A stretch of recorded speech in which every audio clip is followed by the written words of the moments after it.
Trump ने दिए परमाणु परीक्षण शुरू करने के संकेत। तंजानिया चुनाव के बाद हिंसा में 700 लोगों की मौत। एफबीआई ने मिशिगन में बड़ा आतंकी हमला होने से रोका।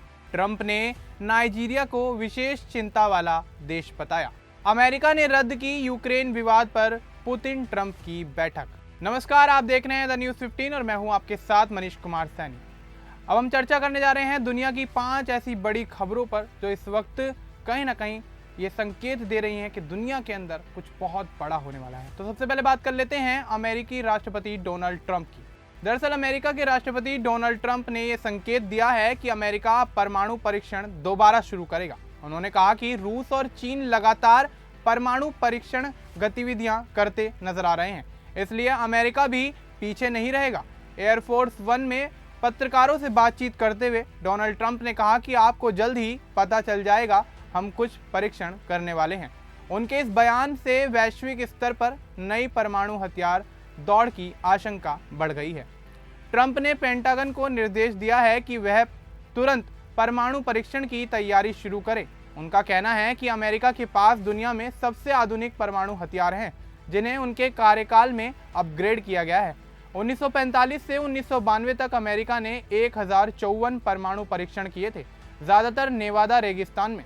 पर्यावरणीय चिंताओं के कारण इन पर रोक लगाई गई थी और 1963 में आंशिक परमाणु परीक्षण प्रतिबंध संधि पर हस्ताक्षर किए गए थे। 1992 में अमेरिकी कांग्रेस ने भूमिगत परीक्षणों पर भी रोक लगाई। विशेषज्ञों का ये मानना है कि इस कदम से पर्यावरण और वैश्विक शांति पर गहरा असर पड़ता नजर आ सकता है। हालांकि ट्रंप समर्थकों का कहना है कि यह रूस और चीन को चेतावनी देने और अमेरिकी सैन्य शक्ति का प्रदर्शन करने के लिए जरूरी कदम है। इसके बाद रुख कर लेते हैं अगली खबर का, जो कि तंजानिया से संबंधित है। तंजानिया में विवादित आम चुनाव के बाद भड़की हिंसा में 700 से अधिक लोगों की मौत होने का दावा किया गया है।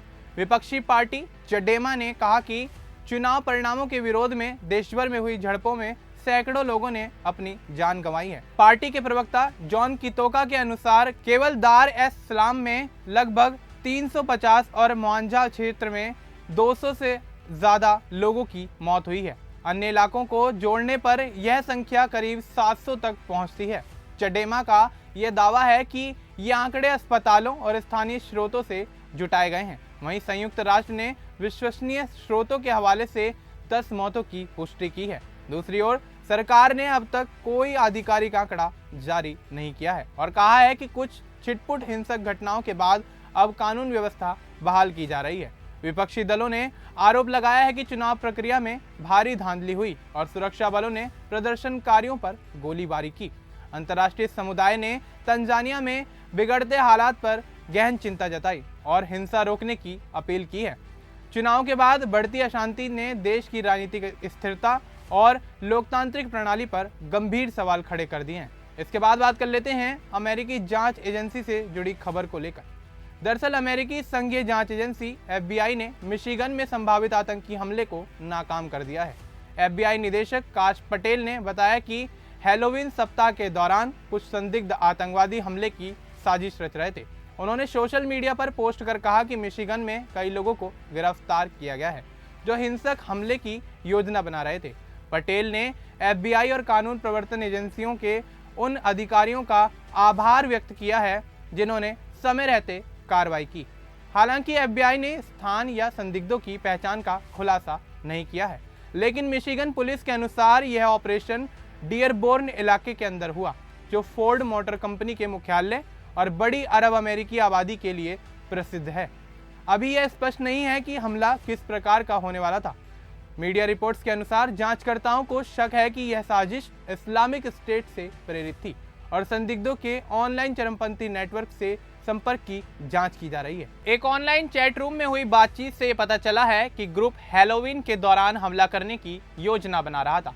एफबीआई इस मामले को आतंकवाद से जुड़ा गंभीर खतरा मानते हुए आगे की जांच में जुटी हुई है। अब रुक कर लेते हैं अगली खबर का, जो कि नाइजीरिया और ईसाई धर्म से रिलेटेड है। अमेरिकी राष्ट्रपति डोनाल्ड ट्रंप ने कहा कि नाइजीरिया में ईसाई धर्म को अस्तित्व का खतरा पैदा हो गया है। उन्होंने शुक्रवार को घोषणा की है कि नाइजीरिया को अब विशेष चिंता वाले देशों की सूची में शामिल किया जाएगा। इस सूची में वे देश आते हैं जहां धार्मिक स्वतंत्रता का गंभीर उल्लंघन होता है और उनकी निगरानी अमेरिकी विदेश विभाग करता है। ट्रंप ने कहा कि नाइजीरिया में पिछले कुछ वर्षों से ईसाई समुदाय पर लगातार हमले बढ़ रहे हैं और कई लोगों को चरमपंथी समूहों द्वारा निशाना बनाया गया है। उन्होंने इन घटनाओं को चिंताजनक बताते हुए कहा कि अमेरिका धार्मिक स्वतंत्रता की रक्षा के लिए प्रतिबद्ध है और किसी भी देश में धार्मिक अल्पसंख्यकों के उत्पीड़न को बर्दाश्त नहीं करेगा। अमेरिकी अधिकारियों के अनुसार यह कदम नाइजीरिया की सरकार पर दबाव डालने के लिए उठाया गया है ताकि वह बोको हराम और अन्य आतंकी संगठनों के खिलाफ सख्त कार्रवाई करे। अंतर्राष्ट्रीय मानवाधिकार संगठनों ने भी नाइजीरिया में धार्मिक हिंसा और ईसाई समुदाय पर बढ़ते हमलों पर अपनी चिंता व्यक्त की है। ट्रंप प्रशासन का यह फैसला धार्मिक स्वतंत्रता और मानवाधिकारों की रक्षा के अमेरिकी रुख को और भी ज्यादा सख्त बनाता है। इसके बाद रुख कर लेते हैं अगली और आखिरी खबर का, जो कि रूस, यूक्रेन और अमेरिका से जुड़ी हुई है। दरअसल अमेरिका ने यूक्रेन को लेकर रूस की सख्त मांगों के बाद राष्ट्रपति डोनाल्ड ट्रंप और रूसी राष्ट्रपति व्लादिमीर पुतिन के बीच बुडापेस्ट में प्रस्तावित शिखर सम्मेलन रद्द कर दिया है।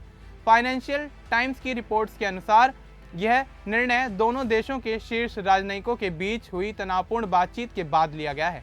बताया गया है कि वार्ता के दौरान रूस ने यूक्रेन में अपनी शर्तों को लेकर कड़ा रुख अख्तियार किया, जिस पर अमेरिका ने आपत्ति जताई है।